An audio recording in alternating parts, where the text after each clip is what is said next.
Hello guys, நீங்க பாக்குறது Tamil anime and நான் தான் உங்க சென்பாய்.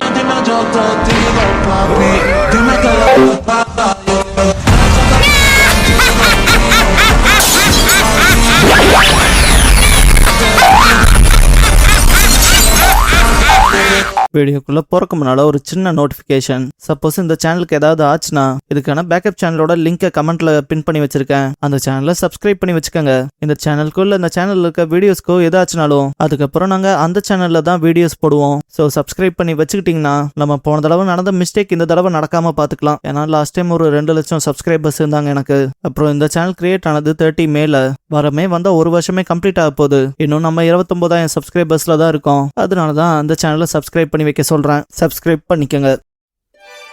இந்த வீடியோல ஒன் பீஸோட எபிசோட் 322 பார்க்க போறோம். எடுத்ததும் goodbye my dear underlings Franky டிபார்ட்ஸ்ங்கிற இந்த எபிசோடோட டைட்டில் போடுறாங்க. பிராங்கி கீழே ஒண்ணுமே போடாம நிக்கிறனால ஊர் மக்கள்லாம் கண்டபடி திட்டுவானுங்க. அடே காஜி முத்தி போனவனே, அவனை ஏன்டா இப்படி கெடுக்கிற, குழந்தை எல்லாம் கொஞ்சம் யோசிச்சு பாறான்பாங்க. பிராங்கி கம்மனே ஜட்டியை கொடுத்துருன்பான். லோஃபி அப்ப வந்து என் க்ரூல சேருன்பான். பிராங்கி கண்டிப்பா நான் உன் க்ரூல சேர மாட்டேன், வேணா நீ அதை வச்சுக்கன்ட்டு சிங்கல்லாம் காட்டுல ஜட்டி போட்டு அலையுது, நான் மட்டும் ஏன் போடணும்பான். ஊர் மக்களுக்கு எல்லாத்துக்கும் கண்ணு கூசும். ஒரு லேடி அவங்க பிள்ளையோட கண்ணை பொத்துவாங்க. எல்லாரும் இவனுக்கு காஜி முத்தி போச்சுன்பானுங்க. லோஃபி இவனோட வில் ரொம்ப பயங்கரமா இருக்கு, வாட் அ மேன் பா. நாமி மண்டேலே தட்டிட்டே அவன் காஜிடான் பா. ராபின் கொஞ்சம் ரஃப் அவனை உள்ள கொண்டு வந்தா என்னன்னு கேப்பா. லோஃபி இதான் ஐஸ்பர்க் பெர்சன் சொன்னாரு, பேசாம ட்ரை பண்ணி பாறேன் பா. நாமி என்ன பண்ண போறேன் பா. ராபின் டோஸ் ஃப்ளோஸ் பண்ணுவா. பார்த்தா பிராங்கியோட கால் லெவலோட கை 2 முளைச்சிருக்கும். எல்லாரும் முழிப்பாங்க என்ன பண்ண போறாளோன்ட்டு. ராபின் கிராப் பண்ணிட்டு புடிச்சிருப்பா. பார்த்தவன் எல்லாம் வெறுத்திருப்பான். பிராங்கி எல்லாம் துடிக்க ஆரம்பிச்சிருவான். எலக்ட்ரோ ஷாக்ஸ் பயங்கரமா வரும். பாலி வெறுத்திருப்பான். மோசோன் கிவில அவங்க டேஞ்சரின்ஸ் போல புடுங்கி போட்டுற போறாங்கன்னு. ஆக்சுவலா இந்த சீனை பாக்குற மென் மோஸ்டா பெயினை ஃபீல் பண்ணுவாங்கன்னு நம்புறேன். இதுலயும் சில பேர் ராபினோட கைனா ஓகே தான் நினைக்கிறவனும் இருப்பான். ராபின் பக்கத்துல இருக்க சாப்பர்லாம் பாருங்களேன், அவனுக்கே அந்த பெயின் ஃபீல் ஆகிற போல இருக்கும். லூஃபி ஏதாவது எசக்கு பொசக்க பண்ணி தொலைஞ்சிடாதமான்பான். சாப்பர் எனக்கு இதை பாக்குறக்கே வலிக்குதுன்பான். பிராங்கி கதறிட்டு இருப்பான். இப்ப அதை பார்த்துட்டு சாகர தருவாயில இருக்க போல இப்படி கத்துறானேன்பாங்க. ஒரு ஃபீமேல் இல்லாம என்னதான் காஜியா இருந்தாலும் இது கொடூரம்பா. ராபின் எப்பவுமே பைரட் அவங்க கண்ணு முன்னால ஒரு பொக்கிஷத்தை பார்த்தாலே விட மாட்டாங்க. நான் என் கையாலேயே பிடிச்சிருக்கேன், எப்படி உன்னை விட்டு போக முடியும், வந்துரு கம்மனு ஷிப்லன்பா. பிராங்கி இங்க பாருங்க, என் கனவு ஷிப்பை நான் கட்டமைச்சிருக்கேன். நீங்க என்ன இப்படி கூப்பிடுறதுக்கு ரொம்ப நன்றி. நான் இந்த கிராமத்திலேயே இருக்க விரும்புறேன். எனக்கு உங்களை ரொம்ப பிடிச்சனால தான் என்னோட கனவு ஷிப்பை கட்டமைச்சு அதை நானே உங்களுக்கு கிஃப்ட் பண்ணிட்டேன். ஐஸ்பர்க் போதும் பிராங்கி, இந்த ட்ரீம் ஷிப்பை பத்திங்கிட்ட ஏற்கனவே சொல்லிருக்க. அண்ட் இது மட்டும் உன்னோட ட்ரீம் இல்லைன்பா. பார்த்தா பாஸ்ட்ல வச்சு பிராங்கி ஐஸ்பர்க் கிட்ட ட்ரீம் ஷிப்ங்கிறது ப்ளூ பிரிண்டால கட்டமைக்கப்படுற ஷிப்ஸ் மட்டும் கிடையாது. அது கடல்ல என்ன ஹார்ட் ஷிப்ஸ் வந்தாலும் உலகத்தோட மூளைக்கு போகணும், அதோட முடிவை பார்க்கணும். அப்படியேப்பட்ட ஷிப்பை கட்டமைச்சு அதை நான் எந்த பைரட்ஸ்க்கு கொடுக்கணும் அவங்களோட ஷிப் ரைட்டா சேர்ந்துக்கணும், அவங்களோட சேர்ந்து இந்த உலகத்தோட முடிவை பார்க்கணும். அதான் என் கனவு. என்ன டாம், என்னோட கனவு எப்படின்னு கேட்பான். டாம் உண்மையாலும் வேற லெவல் கிரேட்டா இருக்கு. நீ அதை சாதிச்சா என்ன பீட் பண்ணிருப்பீன் பாரு. கோக்ரோ உன் உடம்புலையும் பைரட் ரத்தம் தானே ஓடுது, அதான் உன இப்படி அஃபெக்ட் பண்ணுதுன்னு. ஐஸ்பர்க் சாப்பிட்டு இங்க பாரு, வெறும் பேச்சு மட்டும் தான் நீ எல்லாம், உன்னால டாம் எல்லாம் சர்ப்ரைஸ் பண்ண முடியாதுன்னு இருப்பான். 2 பேரும் அடிச்சுப்பானுங்க. டாம் நீ மேன், நான் அதை கஷ்டவோட பண்ணணும்னு இருப்பாரு. பிரசன்ட் பிராங்கி அந்த கனவுல எப்பவோ மாறிடுச்சு,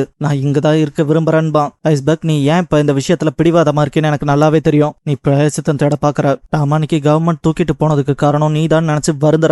கோக்ரோ பெருமூச்சு விட்டுட்டு ட்ரிங்க் பண்ணுவாங்க. ஐஸ்பர்க் ஆனா அவர் அன்னைக்கு இந்த இடத்த விட்டு போறக்குள்ளே உன்னை மன்னிச்சிட்டாரு, உனக்கான வழியை காட்டினாருன்பான். பிராங்கி பாஸ்ட்ல நான் பில்ட் பண்ண பேட்டில் ஷிப்ஸால தானே மக்கள் நிறைய பேர் காயப்பட்டாங்க, அது என் பேட்டில் ஷிப்ஸே கிடையாதுன்னு கத்திருப்பான். டாம் செயினெல்லாம் ரிலீஸ் பண்ணிட்டு பஞ்ச் பண்ணிருப்பாரு. ஐஸ்பர்க்கே பார்த்து ஷாக் ஆயிருப்பான். என்னடா எதுக்கும் அடிக்காத மனுஷன் இப்ப இந்த விஷயத்துக்கு அடிக்கிறாருன்னு. பிராங்கி எதுக்கே அடிச்சின்னு கேட்டிருப்பான். டாம் அதெல்லாம் ஓன் ஷிப்ஸ் கிடையாதுன்னு சொல்ற, திரும்ப சொல்லிதான் பாறேன் இருப்பாரு. பிராங்கி அப்படி சொன்னா என்ன, நான் ஏன் அந்த ஷிப்ஸை பண்ணன்னு வருந்துறேன், அது எத்தனை பேத்த காயப்படுத்திருக்குன்ட்டு வருத்தப்படுவான். டாம் அவர் நெஞ்சில இருக்க ஹார்பன் எடுத்துட்டு, இங்க பாரு நீ என்ன மாதிரியான ஷிப்ஸ் கட்டமைச்சாலும் பரவாயில்ல, அது கெட்டதா இருக்கட்டும் நல்லதா இருக்கட்டும், அது ஒருத்தங்களை காயப்படுத்தட்டும் இல்ல உலகத்தையே அழிக்கட்டும், ஆனா அதோட கிரியேட்டரா நீ எதுக்கு அதை வெறுக்கிற, நீ அதுக்கு அன்பு காட்டியாகணும். அதுவும் ஒரு கிரியேட்டரா நீ உன் ஷிப்ஸ் மேல என்னைக்கும் பிரைடா தான் ஃபீல் பண்ணணும். அதுதான் ஒரு ஆம்பளைக்கான கஷ்டம் இருப்பாரு. பிரசன்ட்ல ஐஸ்பர்க் இந்த தீவை காப்பாத்தணும்ட்டு தானே உங்களை நீங்களே லூட்டர்ஸ்னு சொல்லிக்கிட்டீங்க, அதுவும் இந்த தீவுக்கு வந்து பைரட்ஸ் எதையும் காலி பண்ணிட்டு போகாம இருக்கணும்னு. ஆனா அந்த விஷயம் எல்லாத்துக்கும் அப்படி தெரியலன்பா. பிராங்கி ஏன்னா அதை நான் அப்படி பண்ணவே கிடையாதுன்னு கத்துவான். ஐஸ்பர்க் இங்க பாரு, உனக்கு ஷிப் பில்ட் பண்றதா ரொம்ப பிடிக்கும், அதை உன் வாழ்க்கையில இருக்க மீதி காலம் புறாமே செய்யாம இருக்கணும்னு பாக்குறியா, இப்படி நீ உன்னை தண்டிச்சுக்காத. டாமும் உன்னை மன்னிச்சிட்டாரு, ஏன் நானும் உன்னை மன்னிச்சிட்டேன், இதுல எந்த மாற்றமும் கிடையாது. இங்க பாரு காலம் நிறையவே கடந்து போச்சு, இது நீ உன்னை மன்னிக்க வேண்டிய நேரம் பிராங்கின்பான். பிராங்கி கண் கலங்கிருப்பான். ஐஸ்பர்க் இப்பனாவது உன் கனவுக்காக நீ வாழுன்பான். பிராங்கி டாம நினைச்சு பார்த்துட்டு அழுவான். திடீர்னு பார்த்தா நடுவுல ஏதோ வந்து விழுந்த போல இருக்கும். பிராங்கி என்னடா அதுன்னு பாக்குறப்ப பிராங்கி ஃபேமிலி சேர்ந்து அவங்க லக்கேஜை தூக்கி போட்டிருப்பாங்க. எல்லா லவ் யூ ப்ரோ, நீங்க பாத்து போங்கன்பாங்க. பிராங்கி லைட்டா கடுப்புல இருக்க போலதான் இருக்கும். ஐஸ்பர்க் அவங்கள பாக்குறப்ப ஜாம்பாய் ப்ரோ இங்க பாருங்க, நாங்க இப்படி பண்ண விஷயத்துக்கு எங்களை மன்னிச்சிருங்கன்பா. மத்தவங்களும் மன்னிப்பு கேட்பாங்க. ஜாம்பாய் ஆக்சுவலா எங்களுக்கு பெரிய அளவுல மூளை இல்ல, உங்களுக்கு எங்களால சரியால யோசிக்க முடியாதுன்பா. பிராங்கி அதான் தெரியுது, என்னோட ஜட்டியை ஆட்டை போட்டு அந்த பைரட்ஸ் கிட்ட கொடுத்துட்டீங்க, என்ன பைரட்டாக சொல்றீங்க? ஏன்டா நீங்க உங்க வேலையை பார்த்துட்டு போக மாட்டீங்களா? எனக்கு எது பிடிக்கும் பிடிக்காதுன்னு எனக்கு தானே தெரியும். ஏன்டா நான் தான் உங்க பாஸ், நீங்க என்னோட அண்டர்லிங்ஸ், நான் எங்க போனா நல்லா இருப்பேன்ட்டு நீங்க ஏன்டா எனக்கு ஒரு முடிவு எடுக்கிறீங்க? அப்படி உங்க மூளை தான் குட்டியா இருந்தா அதை வச்சு சரியா பயன்படுத்த தெரியலனா எதுக்கு இப்படியாப்பட்ட காரியத்தை செய்றீங்கன்பா. ஜாம்பாய் எங்களை மன்னிச்சிருங்க, ஆனா நாங்க உங்களை பத்தி ஒரு துளி கூட யோசிக்க கூடாதா? நாங்க உங்களோட சந்தோஷத்தை பார்க்கணும்னு விரும்ப கூடாதான்பா. பிராங்கி அப்படியே தெரிச்சு போய் விழுந்திருப்பான். கோக்கரோ அந்த முட்டாள எப்பதான் புரிஞ்சுப்பானோன்பாங்க. பிராங்கி வழியில துடிப்பான். மோசுவன் கிவி ப்ரோண்ட் கிட்ட போலான்னு பாப்பாங்க. கோக்கரோ தடுத்துட்டு ட்ரிங்க் பண்ணுவாங்க. லூஃபி இங்க பாரு, அப்படியே பிச்சை எடுத்துறாத உமனா இர போறான்பா. சாப்பர் ஆமா விட்டுருன்பா. இதுக்கு முன்னால மோசுவன் கிவி டேஞ்சரின்ஸ் போல கையோட வந்துற போதுன்னாங்க, இப்ப கிரேப்ஸ் மாதிரி தனியா வந்துற போதுன்பாங்க. பிராங்கி நீக்கோ ராபின் இப்படி பண்றதுக்கு நான் உன்ன சும்மா விட மாட்டேன்னு கத்துவான். அடுத்து பார்த்தா மோசுவன் கிவி ஆப்பிள் பழம் போல வந்துற போதுன்பாங்க. அப்படியே ஆப்பிள் கீழே விழுகிற மாதிரி காட்டுவாங்க.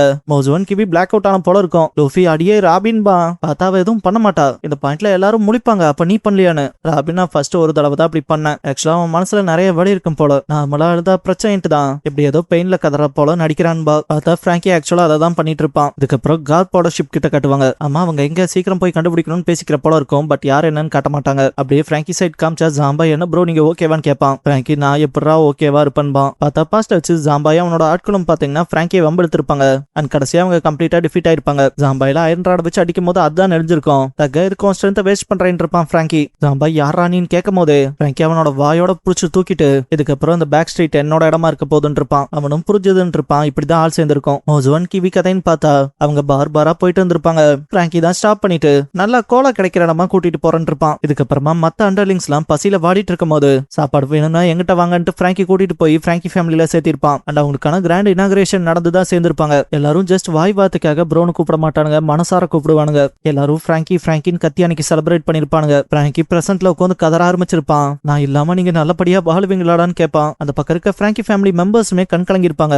அவனுங்களோ நீங்க தான் என்னைக்குமே வாட்டர் செவனோட அண்டர் வேர்ல்ட் ஃபேஸ், உங்க பேரே போதும் நாங்க பொழைக்கிறக்கு, நீங்க ஜாலியா போயிட்டு வாங்க, என்னைக்கும் நீங்க எங்க பாஸ் அண்ட் ப்ரோ தான், நாங்க என்னைக்குமே உங்களோட அண்டர்லிங்ஸ் தான், லவ் யூ ப்ரோன்னு கத்திருப்பானுங்க. பிராங்கி என்னால அழாம இருக்க முடியலன்ட்டு கதறுவான். இதே இடத்துக்கு சாஞ்சி அண்ட் ஜோரோ இது நல்லதுக்கே இல்லைன்ட்டு வேகமா ஓடி வருவாங்க. ஜோரோ லூஃபின்னு கூப்பிடுவான். லூஃபி அடே என்னாச்சுன்னு கேட்பான். சாஞ்சி லூஃபி கிட்ட அடே நமக்கு பிரச்சனைன்பான். ஜோரோ டே உங்க தாத்தன் இருக்கான்ல அந்த ஆளு கரைக்கு அந்த பக்கமா இன்னும் நிறைய மெரைன்ஸோட நம்மள பிடிக்க காத்துட்டு இருக்காரான்பான். லூஃபி அவர் போறதா தானே சொன்னாருன்பான். சாஞ்சி அதெல்லாம் ஏன் எதுக்குன்னு புரிஞ்சுட்டு உட்காந்துட்டு இருக்கக்கான நேரமாடா இது, வாடா போலான்பான். சைட்ல பிராங்கி இருக்க கோலத்தை பார்த்துட்டு அடே நீ இன்னும் ஜட்டி வாங்கி போட்டு வரலையா, சீக்கிரம் வாடா ஷிப்புக்குன்பான். லூஃபி ஜட்டியை தூக்கி போட்டு வந்து என் ஷிப்ல ஏறு, கேப்டனோட உத்தரவுன்பான். பிராங்கி உன்னோட ஷிப்பா, சரி எப்படி பார்த்தாலும் ஷிப் டேமேஜ் ஆச்சுனாலும் உங்களால சரியா சரி பண்ண முடியாது. இந்த மாதிரி ஒரு மேக்னிஃபிஷியன்டான ஷிப்புக்கு ஒரு நல்ல ஷிப் ரேட் உங்களுக்கு தேவையில்லை. எனக்கு இதுக்கப்புறம் ஆப்ஷன் என்ன இருக்கு, செயல் பண்ணுங்க, நான் உங்க குரூல ஒருத்த நான் வந்து சேர்ந்துக்கிறேன்பான். லூஃபி நமக்கான ஷிப் ரேட் கிடைச்சாச்சுன்ட்டு சந்தோஷப்படுவான். சாப்பரும் சந்தோஷமா தாவி குதிப்பான். இந்த பாயிண்ட்ல பிராங்கி ஃபேமிலியை சேர்ந்தவங்க தான் கதறுவாங்க.